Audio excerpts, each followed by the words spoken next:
Oke, kembali lagi di forum Timnas. Kali ini gua akan bahas preview pertandingan antara Indonesia berhadapan dengan Timnas Kuwait di kualifikasi Piala Asia yang akan main nanti malam.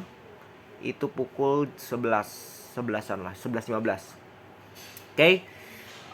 Jadi kalau kita mulai itu kita tahu sendiri bahwa Kuwait itu adalah tim tuan rumah ya. Tuan rumah.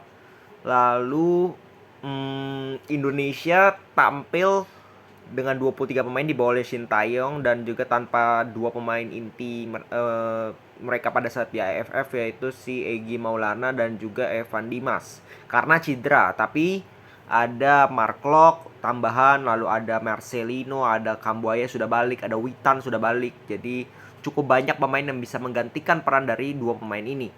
Ada Sadil juga. Jadi menurut gua nggak ada masalah secara pemain yang dibawa, itu tidak ada masalah. Itu sudah pemain-pemain yang terbaik dimiliki oleh Indonesia.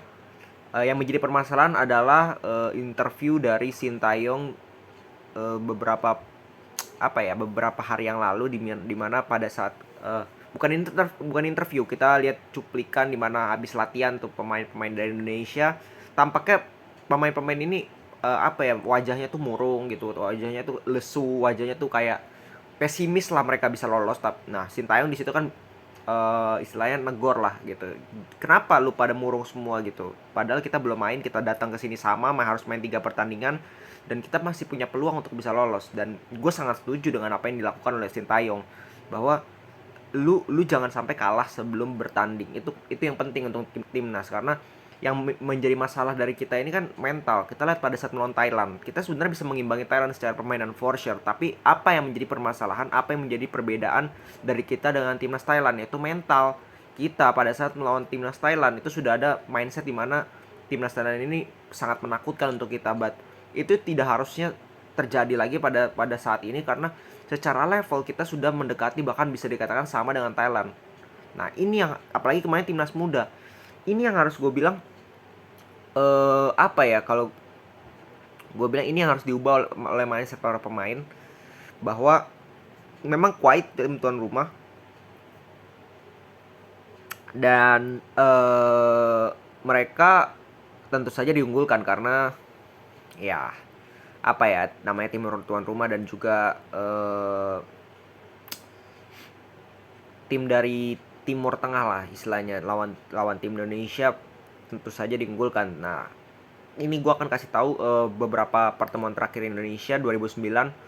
Itu 2 kali bertemu ya, di home dan away.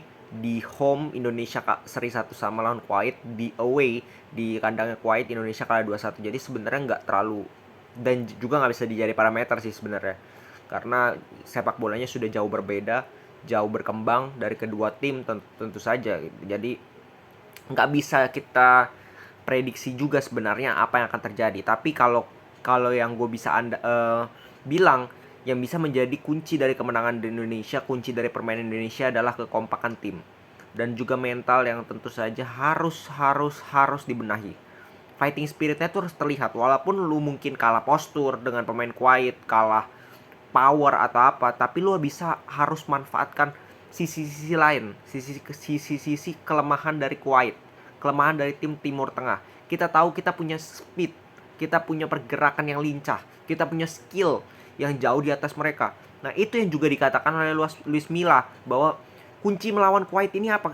Bukan Kuwait doang, dia bilang kunci melawan tim Timur Tengah yang punya badan besar, punya postur yang tinggi, dan badan itu kekar-kekar, apa? Yaitu mengajak mereka untuk sprint, adu sprint, sehingga stamina mereka jelas akan terkuras. Dengan speed yang kalah, itu yang bisa membuat timnas Indonesia bisa meraih peluang. Ya, gue tidak bilang meraih kemenangan, tapi meraih peluang saja. Yang gue pengen lihat dari timnas ini bukan bagaimana mereka menang atau kalah, tapi bagaimana mereka bermain. Apakah mereka bisa memberikan perlawanan? Apakah mereka bisa setidaknya jangan kalah sebelum bertanding gitu. Lu tunjukkan bahwa lu ke Kuwait itu untuk lolos ke babak lolos ke Piala Asia, bukan cuman istilahnya ke sana numpang ini numpang itu dibantai ujung-ujungnya. Nggak kayak gitu. Itu yang gue pengen lihat fighting spiritnya para pemain Indonesia ini. Ya jadi dan kalau kita lihat 5 pertandingan terakhir kan, kita nggak bisa jadi parameter juga, cuman 5 pertandingan terakhir itu Indonesia itu kan 2 kali lawan Thailand, 2 kali lawan Timor Leste, 1 kali lawan Bangladesh. Bangladesh kemarin banyak kritikan juga, ya terutama dari gue juga kritik timnas bahwa kalau lo main kayak gini di kualifikasi selesai. Ya. Kelihatan gak ada kerjasama, kontrol sering salah, komunikasi finishing itu jelek banget. Jadi benar-benar for sure di Bangladesh itu, di laga Bangladesh itu benar-benar permainan timnas yang tidak ingin gue tonton nanti pada saat di kualifikasi. Kalau itu bisa terulang lagi ya selesai, gue bilang bakal dibantai lagi ujung-ujungnya sama tim Timur Tengah, Kuwait, Libanon sama iya kan, Kuwait, Libanon sama Nepal. Ya, jadi itu yang gue pengen lihat. Dan kalau kita lihat dari pemain yang dibawakan seperti tadi gue bilang ya, ada Arhan, jadi praktis inti gitu. Arhan, Sadil, Dewangga, Kambuaya, Klok, Irianto, bahkan ada Fahrudin, ada Witan, ada Elkan Bagot, ada Terence, ada Lili Pali. Jadi harusnya ya timnas bisa melawan ya, karena Kuwait ini nggak kuat-kuat amat. Memang dia tim tuan rumah, itu yang membuat mereka sedikit diunggulkan lawan kita, tapi ya harusnya sih kita bisa melawan. Itu yang pengen gue lihat, apakah kita bisa melawan ya, apakah kita ingin punya kemauan melawan. Kalau itu bisa, gue yakin pasti kita ada peluang menang. Pasti peluang menang itu selalu ada pada tim. Main 11 lawan 11 selama pakai bola yang sama, jumlah pemain sama, semua itu bisa terjadi gitu. Dan gua rasa sih kalau timnas mainnya kayak contoh lawan Thailand di leg kedua lah di Piala AFF, itu keren banget, bisa mempressure Thailand. Kalau itu bisa dilakukan, peluang menang akan jauh lebih besar. Oke? Jadi segitu dulu preview dari gua di forum timnas kali ini tentang match pertama, match perdana kualifikasi Piala Asia 2023 di Kuwait. Ya, ini akan main nanti malam jam 11.15. Jadi kita sama-sama dukung timnas kita. Jangan jangan menghina personal satu sama lain dari timnas kita. Apapun yang terjadi nantinya, kita akan lihat ke depannya. Tetap kita dukung timnas kita. Kalau kalian punya komentar tentang timnas, langsung saja di kolom komentar. Oke? Segitu dulu, salam sepak bola.